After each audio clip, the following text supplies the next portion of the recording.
प्रबल सर, आपके पास आते हैं। जिस तरह से जंतर मंतर में दिल्ली पुलिस द्वारा बदतमीजी की गई महिला पहलवानों के साथ, और जो प्रधानमंत्री जी कहते हैं ये गर्व है हमारे लिए और ये महिला पहलवान हमारे लिए गर्व है, लेकिन उनके मुंह से दो शब्द भी नहीं छूटे, फूट फूट कर रो रही महिलाएं, इस पर आप क्या कहेंगे सर?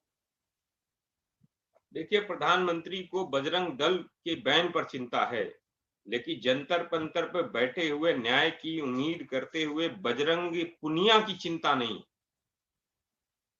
जो बजरंग पुनिया है, जो बजरंग बली का भक्त है, जो अखाड़े में बजरंग बली की मूर्ति के सामने नतमस्तक होते हैं, यह पहलवान जितने भी महिला हो पुरुष हो, ये पहलवान उनके सामने नतमस्तक होते हैं, उनकी पूजा करते हैं। ये जो है बजरंग बली की पुजारी हैं। जो बजरंग बली के पुजारी असली हैं पहलवान, उनका तो अपमान नरेंद्र मोदी करवा रहे हैं अपनी पुलिस भेजकर। और अपने सांसद जो WFI के प्रेसिडेंट हैं, उनके बयानात सुनिए। उनके बयानात और उनके एक्शंस निहायत ही घटिया और निहायत ही नीचताप्रवृत्त है। एकदम ही उनके बयान सुनिए, किस तरीके से महिलाओं के चरित्र हनन का काम कर रहे हैं। अरे, अगर इतना आरोप अगर कांग्रेस के किसी नेता या मंत्री के ऊपर लगा तो अभी तक इस्तीफा हो चुका होता। मैं सच बता रहा हूं, 2004 से 2014 तक की हमने सरकारें देखी। अगर हल्का सा इतना सा भी किसी के दामन पे दाग आ जाता था तो उस मंत्री का इस्तीफा स्वयं कांग्रेस पार्टी के अध्यक्ष ले लिया करते। ये है कैरेक्टर। लोकतंत्र में इस तरीके से काम होता है। नरेंद्र मोदी के यहाँ आप गाड़ी चढ़ा दो, आप जो चाहो कुछ भी कर लो, 5 किसानों को मार दो, कोई मतलब नहीं है। उस दिन जब हम लोग परसों पहुंचे तो रात में अगर आप देखते, हजारों पुलिस की संख्या में लोग, हजारों पुलिस बल, CRPF, BSF सब लग गए और चारों तरफ से घेर लिया जैसे वो आतंकवादी हो। क्या है वो इसी देश के अंदर गौरवान्वित, देश को गौरवान्वित करने वाले वो पहलवान हैं, जिन्होंने हम सबको एक समय पर गौरवान्वित महसूस कराया। जब साक्षी मलिक हो, बजरंग पुनिया हो, विनेश फोगाट हो, जब ये गोल्ड मेडल या ब्रॉन्ज मेडल या सिल्वर मेडल जीत कर आते हैं कॉमनवेल्थ गेम्स में, एशियन गेम्स में या ओलंपिक गेम्स में, हमारा भी सीना चौड़ा होता है। ये देश के लिए फक्र की बात है, देश के लिए गर्व की बात होती है।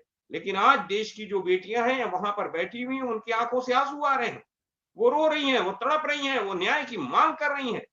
नरेंद्र मोदी उनकी बात नहीं सुनते। और उनका जो सांसद है, बाहुबली सांसद, WFI का जो प्रेसिडेंट है, वो कहता है कि अगर नरेंद्र मोदी कहेंगे तो मैं इस्तीफा दे दूंगा, गृह मंत्री कहेंगे तो मैं इस्तीफा दे दूंगा। क्यों नहीं नरेंद्र मोदी और गृह मंत्री कहते हैं इस्तीफा दे दो? क्या कारण है? क्या इसके पीछे कोई व्यापारिक कारण है? मुझे तो लगता है कि जो साइलो का बिजनेस उत्तर प्रदेश में है, उसमें व्यापारिक साझेदारी अडानी के साथ इस बाहुबली सांसद की है, क्योंकि एक साइलो गोंडा में भी बन रहा है। क्या उसमें व्यापारिक साझेदारी है? क्या इस देश का जो नया सुपर PM है अडानी, क्या उससे अनुमति लेंगे नरेंद्र मोदी? तब लगता है ये जो चीजें हो रही हैं, ये बहुत ही ज्यादा लोकतंत्र के लिए घातक हैं। लोकतंत्र की हत्या हो रही है, संविधान की हत्या की जा रही है नरेंद्र मोदी के द्वारा वहां पर।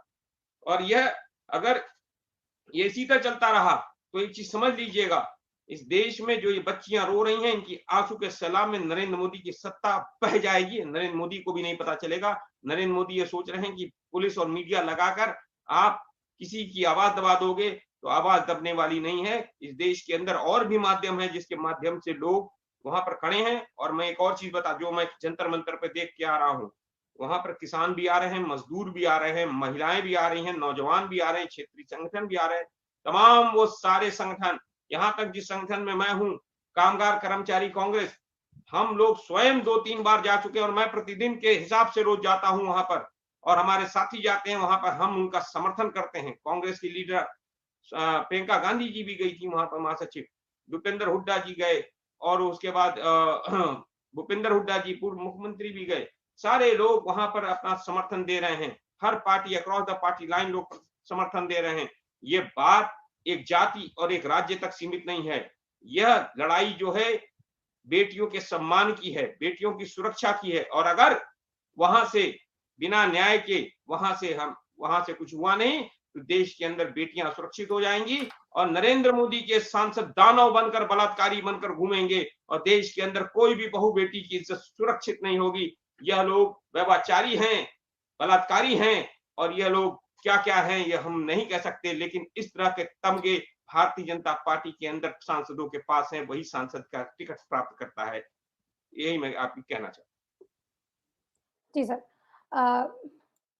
लक्ष्मण सर, आपसे सवाल है कि जिस तरह से जो महिला पहलवान है उन्होंने तो देश का नाम रोशन किया है, लेकिन जो आम लड़कियां हैं, जो आम रास्ते में चलती हैं, बेटी बचाओ बेटी पढ़ाओ का तो नारा अक्सर देते रहती है बीजेपी सरकार, लेकिन जिस तरह से महिला पहलवान के साथ ऐसा हो रहा है तो उसपे क्या कमी रह गई? और क्या जो जो लड़कियां घर के अंदर है, जो बोल नहीं पाती, उनके साथ भी तो ऐसा कुछ होता होगा जो बता नहीं पाती, और सरकार जब महिला पहलवानों के साथ ऐसा होते देख रही है तो पूरे देश में तो ऐसी महिलाएं बहुत होंगी जो पीड़ित हैं किसी ना किसी चीज से। इस पर क्या कहेंगे?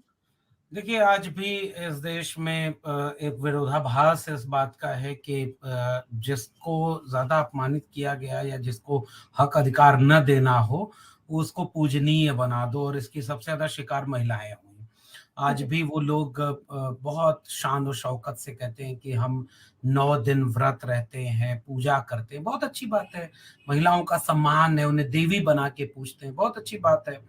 लेकिन देवी बनाने के साथ अगर कोई महिला अपने लिए न्याय मांगे, समानता का हक मांगे, अपना अधिकार मांगे, तो वो देवी क्यों नहीं होती है? और इस देश में तमाम चीजें, अब मनुस्मृति का नाम मैं नहीं लेना चाहूंगा क्योंकि वो एक मनुस्मृति है, लेकिन हम जानते हैं हमारे इस देश में नहीं दुनिया में महिलाओं के लिए आंदोलन करना पड़ा। फेमिनिस्ट मूवमेंट का एक लंबा इतिहास है इस दुनिया में, और भारत में अगर आप आएंगे तो आप देखेंगे कि बहुत पीछे जाने की बजाय मैं ज्योतिबा फूले को याद करूंगा कि सावित्रीबाई फूले जब स्कूल खोली और पढ़ाने जाती थी और उनमें लड़कियां पढ़ती थी, और लड़कियां एक जाति की नहीं थी, सभी जाति की लड़कियों को वो कहते थे कि लड़कियों को पढ़ने से रोकना समाज का नुकसान है। तो पहला, और मैं पिछले दिनों उस स्कूल में गया, वो स्कूल खंडहर बना पड़ा है, जो पहला स्कूल भिड़े वाला पूड़े में था। और वो इतिहास इस देश का इतिहास है कि पत्थर फेंका गया सावित्रीबाई फुले के ऊपर, गोबर फेंका जाता था, मैला फेंका जा रहा था। तो ये एक मानसिकता थी, और वो लोग तो मर गए ना भाई। सावित्रीबाई फुले चली गई, उन्हें इतिहास लिख कर जाना था, वो इतिहास लिख कर चली गई कि जब तक इस देश में महिलाओं की कोई बात होगी तो सावित्रीबाई फुले याद की जाएंगी। और बाकी पत्थर फेंकने वाले, मैला फेंकने वाले भी चले गए, मानसिकता नहीं गई। मानसिकता आज भी है। महिलाएं पढ़ने लगी, भारत का संविधान लागू हुआ, बहुत लोगों ने संघर्ष किया, महिलाएं पढ़ने लगी, महिलाएं हक अधिकार मांगने लगी।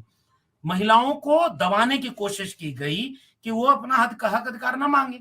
और हम जिस हिंदी साहित्य को पढ़ते हैं या समाज भारतीय इतिहास को पढ़ते हैं, जिसका सिलेबस अभी नहीं बदला गया है, उस सिलेबस में तो ये बातें दर्ज है ना कि बहुत मुश्किल से महिलाओं को तन ढकने का अधिकार नहीं था, लड़के लेना पड़ा।